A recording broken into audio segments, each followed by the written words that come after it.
ثم ادعوہن، اے ابراہیم پھر ان کو پکار۔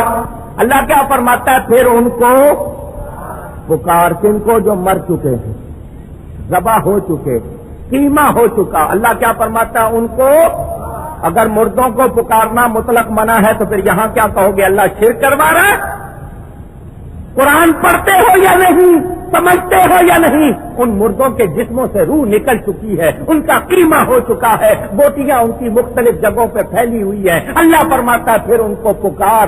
ثم ادعوہن یاتینک سعیا، جب تو ان کو پکارے گا وہ تیری طرف دوڑتے ہوئے آئیں گے۔ بوٹیاں خود بخود جڑتی چلی جائیں گی، زندہ ہو کے تیرے سامنے آ جائیں گے۔ قرآن سے پتا چلا اللہ نے فرمایا، اپنے خلیل کو فرمایا کہ ذبح کیے ہوئے جانوروں کو جن کا قیمہ بن چکا ہے ان کو پکارو۔ ارے وہ تو جانور ہیں، جانور بھی مخلوق ہے، انسان بھی مخلوق ہے، اولیاء بھی مخلوق ہے، انبیاء بھی مخلوق ہے۔ جب جانوروں کو پکارا جا سکتا ہے تو اللہ کے پیاروں کو کیوں نہیں پکارا جا سکتا؟ اللہ اکبر۔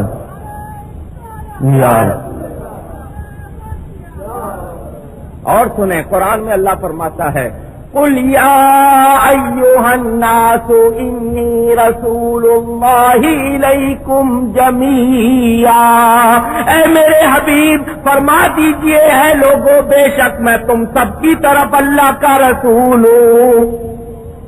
یا ایھا الناس، اے لوگوں، اللہ فرماتا ہے میرے حبیب آپ فرما دیجئے اے لوگوں میں تم سب کی طرف اللہ کا رسول ہوں۔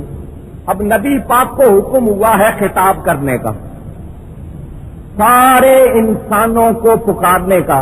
اگر یہ کہو کہ اس سے مراد صرف مکہ مکرمہ کے لوگ تھے تو پھر یہ پتا چلے گا کہ نبی پاک صرف مکے والوں کے رسول تھے، اور اگر یہ کہو کہ حضور سب کی طرف آئے تو بہت سے لوگ اس وقت اپنے باپ کی پشت میں تھے، کتنے لوگ ماؤں کے پیٹ میں تھے، کتنے لوگ عالم ارواح میں تھے۔ ان سب کے بارے میں کیا کہو گے؟ کیا ان کے بھی حضور رسول ہیں یا نہیں؟ حضور سب کے رسول ہے تو حضور یا کہہ کے پکار رہے ہیں، اور سب کو حکم ہے، یہ تمام بنی نو انسان کو ہے، جو پیدا ہو چکے تھے وہ بھی، جو نہیں پیدا ہوئے تھے وہ بھی، سب کی طرف اعلان ہوا تو حضور یا کہہ کے پکار رہے ہیں، جو موجود ہے ان کو بھی، جو غائب ہے ان کو بھی۔ تو اگر یا کہنا شرک ہوتا تو اللہ اپنے حبیب سے یہ اعلان نہ کرواتا۔ اللہ نے یہ اعلان کروا کے مجھے اور آپ کو بتا دیا کہ یا کہہ کے پکارنا، غائب کو پکارنا یہ شرک نہیں ہے بلکہ قرآن سے ثابت ہے۔ اور سنیں اور حکم پڑھیں، یہ بھی حج کرنے تو جاتے ہیں نا، حالانکہ جیسے جاتے ہیں ویسے ہی آ جاتے ہیں، ان میں کوئی فرق آتا نہیں بلکہ اور خراب ہو جاتے ہیں۔ سنیں، اللہ تعالیٰ نے حضرت ابراہیم کو فرمایا وَأَذِّن فِي النَّاسِ بِالْحَجِّ، اور پکار دے لوگوں میں حج کے واسطے۔ حضرت ابراہیم نے جب کعبہ بنایا انہوں نے لوگوں کو حج کے لیے پکارا، سامنے پہاڑی پر چڑھ گئے اور پکارا اے لوگوں آؤ حج کرنے، اللہ کے گھر کا حج تم پر ہے۔ اب میں پوچھنا چاہتا ہوں کہ کیا حج صرف انہی لوگوں پر تھا جو اس وقت سامنے 2-4 آدمی تھے؟ بتائیے، تمام مومنوں پر حج ہے یا نہیں؟ اور حضرت ابراہیم پکار رہے ہیں آؤ لوگوں حج کے لیے، تو اگر یہ کہو کہ لوگوں کو پکارنا جو دور ہوں یا غائب ہوں جائز نہیں تو پھر حضرت ابراہیم کی پکار کو کیا کہو گے؟ کیا جواب دو گے اس کا؟ حضرت ابراہیم نے پکارا اے لوگوں تم پر اللہ کے گھر کا حج ہے، جتنے لوگ ماں کے پیٹ میں تھے، باپ کی پشت میں تھے، عالم ارواح میں تھے، سب کے سب نے حضرت ابراہیم کی آواز کو سنا۔ کس نے سنوایا؟ اللہ نے۔ کس نے سنوایا؟ اے خلیل آواز نکالنا تیرا کام ہے، سب کو سنوانا ہمارا کام ہے۔ آواز لگائی، چنانچہ تفسیر مدارک اور خازن اٹھا کر دیکھ لیجئے، جتنے لوگوں نے جواب میں لبیک کہا صرف وہی حج کو جائیں گے۔ جب حضرت ابراہیم نے پکارا لوگوں کو حج کے لیے اس وقت ہم لوگ تھے؟ ذرا اونچی کہیے، اگر آپ میں سے کوئی تھا تو وہ نہ بولے، جو نہیں تھے وہ تو بولے کیا تھے؟ نہیں تھے۔ بتائیے آپ میں سے بھی لوگوں نے حج کیا یا نہیں کیا؟ حضرت ابراہیم علیہ السلام ہمارے نبی پاک سے تقریباً 4000 سال پہلے ہوئے، 1400 سال اس کے بعد نبی پاک کو ہو گئے، 4500 سال پہلے حضرت ابراہیم نے پکارا تھا، آج تک لوگ حج کر رہے ہیں۔ تو کیا ہم سب نے آواز سنی تھی؟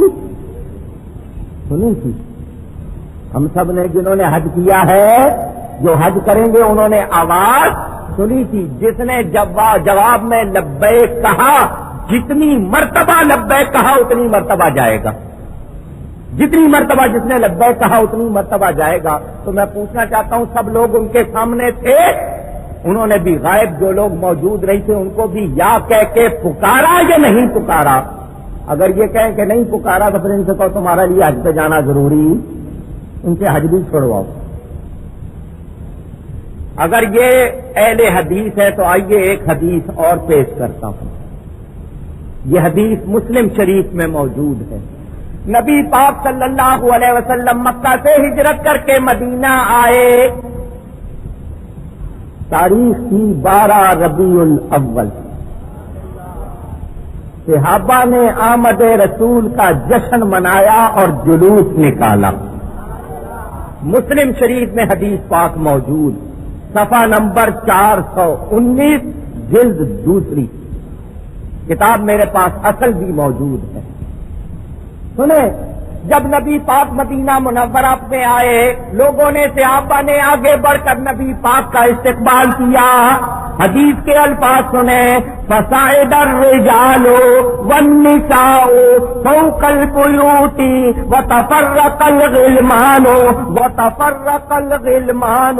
والخدم فی الطرق ینادون یا محمد یا رسول اللہ۔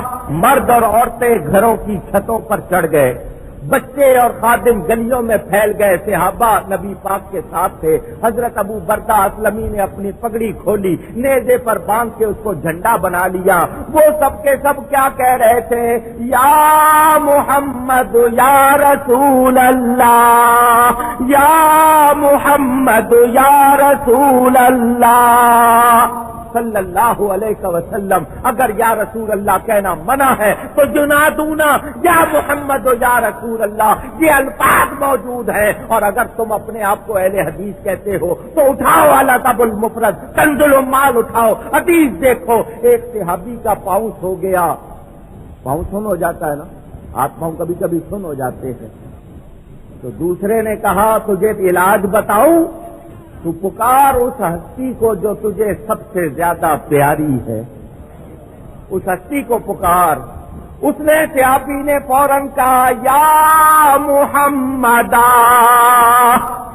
صلی اللہ علیہ وسلم۔ یہ الف ہے لگ جائے تو استغاثہ بن جاتا ہے، فریاد بن جاتی ہے۔ اس صحابی نے نبی پاک کو پکارا، اس کا ہاتھ پاؤں فوراً ٹھیک ہو گیا۔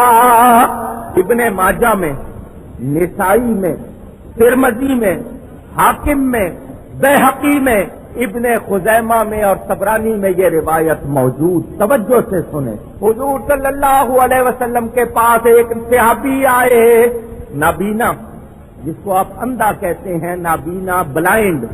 حضور صلی اللہ علیہ وسلم خود اس کو دعا تعلیم فرماتے ہیں کہ 2 رکعت نماز پڑھ اور اس کے بعد دعا کر۔ کیا؟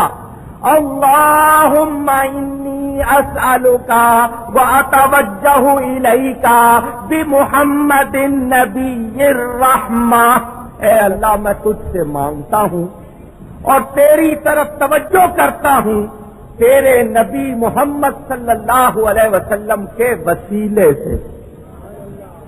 خود نبی پاک تعلیم فرما رہے ہیں کہ اس طرح کہو، اور یہ وسیلہ مانتے نہیں۔ ان سے پوچھو کیا ڈائریکٹ آئے ہو؟